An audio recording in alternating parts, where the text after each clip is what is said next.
In our world, there are natural laws that cannot be broken. Gravity, light, and evolution are among the physical principles with which we all must deal. Humans are in this evolutionary process that brought us to this point in world history, which includes famine, oppression, and war.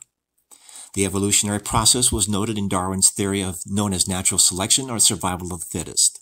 It is cruel but part of life, and we all experience from the moment we are born until our death. This country was blessed with our founding fathers fully understanding these principles and realized the great opportunity to apply them in a virgin territory known as North America. The process of setting up our system of government was messy, expensive, and painful, and still in progress today. The evolutionary gene is always present in every living thing.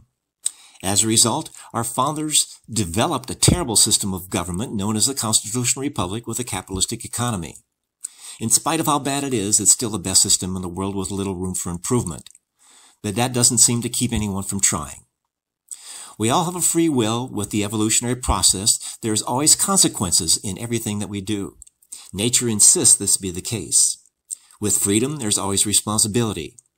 As fundamental as this freedom-responsibility principle is, we are becoming a society that demands the right to do whatever they want, and to hell with the consequences. They think someone else will clean up their mess.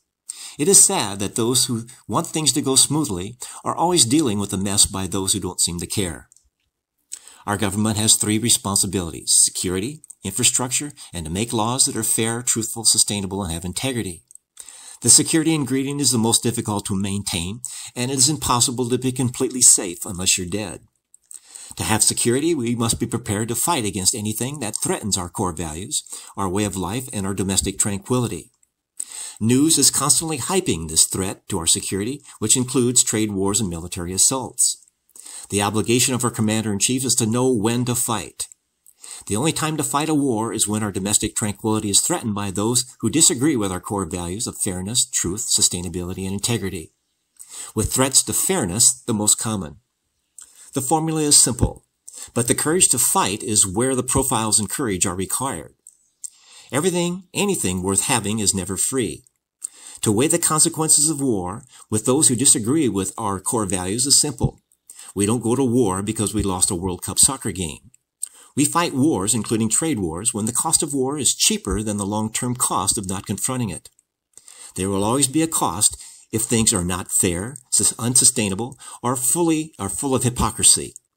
The more patriotic and proud and caring we are about our country, the higher value we place on those core values.